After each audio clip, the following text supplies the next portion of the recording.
aqui no Brasil e para os fatos deste fim de semana, inclusive. Com a autorização do ministro Alexandre de Moraes, 5 senadores visitaram o ex-ministro e ex-secretário de Segurança Pública do Distrito Federal, Anderson Torres.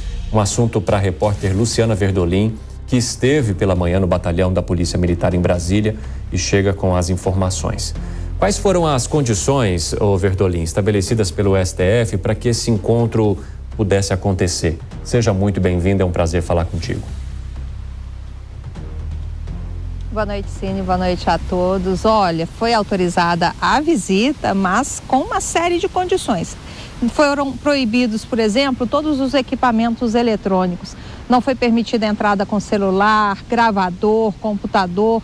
Não foi permitido apresentar, levar nenhuma mensagem ao ex-ministro Anderson Torres, nem levar acompanhantes. Hoje, quem visitou Anderson Torres lá no batalhão da Polícia Militar aqui do Distrito Federal foram os senadores Eduardo Gomes, Jorge Seife, Magno Malta, Rogério Marinho e Márcio Bittar. Ao todo, mais de 40 parlamentares pediram o direito de fazer essas visitas. Amanhã, 5 outros senadores estarão lá no batalhão exatamente para prestar apoio e solidariedade ao ex-ministro, que se encontra muito abatido, se encontra deprimido, está com dificuldade de dormir, e a expectativa, segundo o ex-ministro Rogério Marinho, hoje senador, é de que seja encaminhado ao Supremo Tribunal Federal um novo pedido para relaxamento da prisão de Anderson Torres, que está preso há quase 4 meses, logo que ele retornou dos Estados Unidos por conta aí de uma suposta omissão na segurança da esplanada dos ministérios durante as invasões do último dia 8 de janeiro. Na época, Anderson Torres era secretário de Segurança Pública aqui do Distrito Federal. Rogério Marinho faz questão de ressaltar que não há motivos para manutenção dessa prisão. A gente tem a declaração para acompanhar. Mas ele está muito magro, muito abatido, né? Ele como uma pessoa que é da área do direito, né, e conhece bem a legislação, ele se sente de alguma forma com os seus direitos cerceados, né? Essa prisão, ela talvez no primeiro momento tivesse uma razão de ser, mas ela está sendo prolongada excessivamente, né? E esse prolongamento gera um desgaste, inclusive do ponto de vista emocional, psíquico, e uma sensação da parte de quem está preso de que é necessário, é preciso que ele volte a ter minimamente condições de salubridade para tocar a sua vida, fazer a sua defesa de forma adequada, né?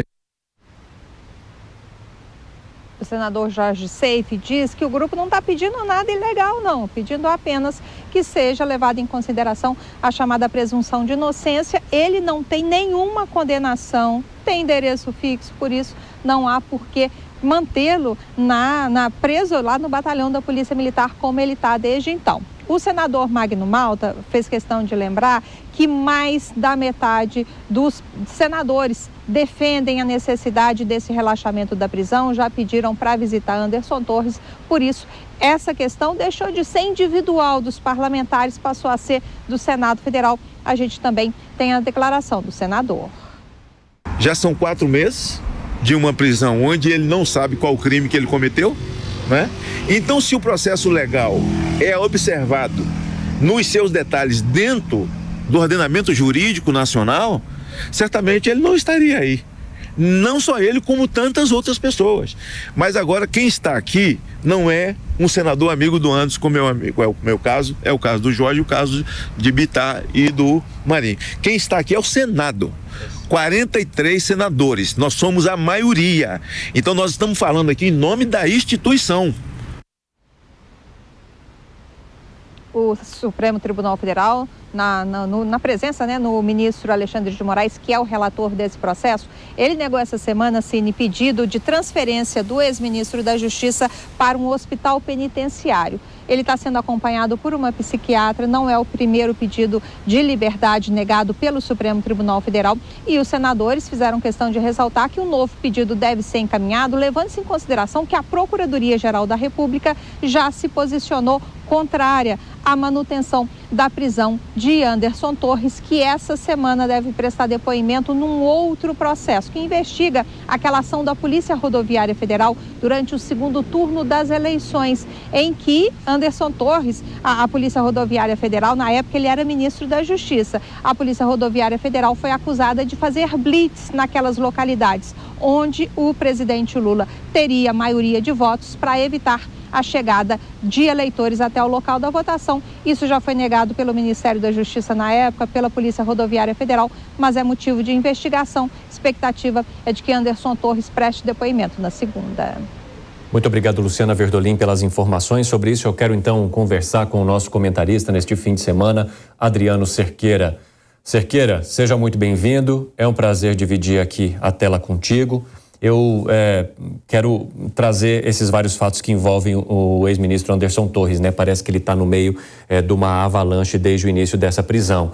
Inclusive, quando ele passou as senhas inválidas para a Polícia Federal, né? Eu apurei que muitos dos investigadores ficaram frustrados e ali, naquele momento de frustração, disseram que o próprio ex-ministro estaria contribuindo para a manutenção da sua prisão ao não colaborar com as investigações, como havia sido dito pela sua defesa, que questionou essa questão dizendo que ele sequer tem condições cognitivas de colaborar com qualquer coisa.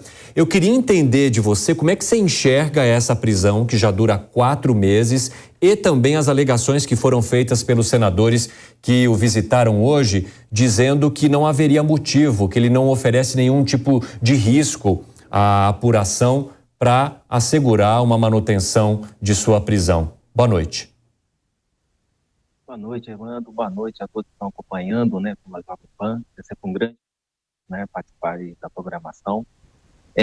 Sobre a prisão em si, né, do ex-ministro, eu entendo que neste momento ela está parecendo bastante excessiva, né?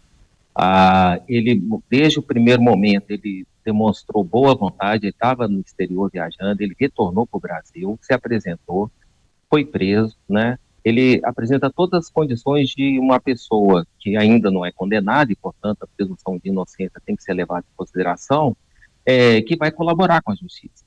Então, é muito importante essa participação dos senadores, porque a gente tem um movimento de bloco, né, expressivo, em que talvez uma instituição da importância do Senado já está se posicionando em solidariedade, não apenas ao ex-ministro, como também questionando a validade da extensão dessa prisão, que está se mostrando um entendimento, né, razoável, realmente excessiva.